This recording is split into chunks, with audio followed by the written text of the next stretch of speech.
In case you missed it, is proudly brought to you by ICYMI Cinema. And in case you missed last night's game, wow. What an interesting game between the Mavericks and the Denver Pioneers. Mike, it's not often you can spot a team as good as Denver, a 3-0 lead, and still find a way to win, but the Mavericks did. Well, it was an incredible game. You know, you think about it, everybody was out of the game at 3-0. The crowd was dead. It was one of those nights where, you know, Denver had us for the taking, but our guys continued to fight through and fight through and fight through. That flurry in the last 5 minutes of the second period really changed the complexion of the game. I think the turning point came in with about 9 minutes to go in the second period. Denver had an icing call. Puck went down to their end. They called a timeout to give their guys a little bit of a rest.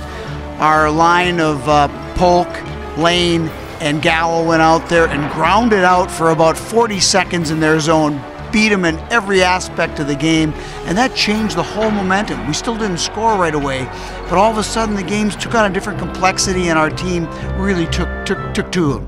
What we noticed from watching the game in real time was the fact that the first half of the game, it wasn't a very physical game. As soon as the Mavericks started hitting people, well, that's really when the game changed, as you mentioned, with that great shift. It really did, you know, and that's part of the game. The game is a physical game. If you let people skate around, especially a team as skilled as Denver, they're gonna hurt you. But if you stay in their face, you don't give them a lot of time and space with the puck, it creates opportunities for turnovers. And our team, you know, really, I thought last night did those things. You know, with a young team, there are certainly pitfalls.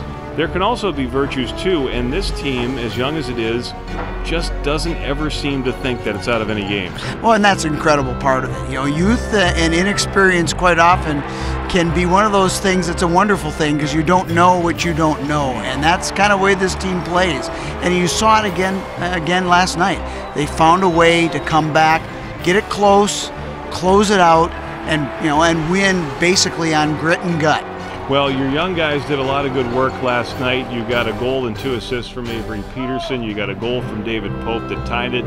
But you go to your senior captain to get the winner. That was wonderful. You know, you start thinking about the tying goal, of course, came on a delayed penalty, and that new rule that came into effect where even though they score on a delayed penalty, they still have to serve the penalty and we get a power play. To score on a power play where it's jammed in with bodies all over the place in front of the net, what a more fitting way to finish that game. It was a grit and guts game, and we finished it the right way. Dominic Zombo's goal delivers the win for the Mavericks, setting up what should be, well, we think, a pretty entertaining rematch here tonight. Well, you know, Denver's got their back against the wall now. They're going to come out and play with a bunch of flurry. They're going to play as tough as they could ever play. So it's going to be a great night for hockey here in Omaha. The Mavericks hope to play with the lead and get another win tonight against the 10th-ranked Denver Pioneers. We hope you enjoy the game.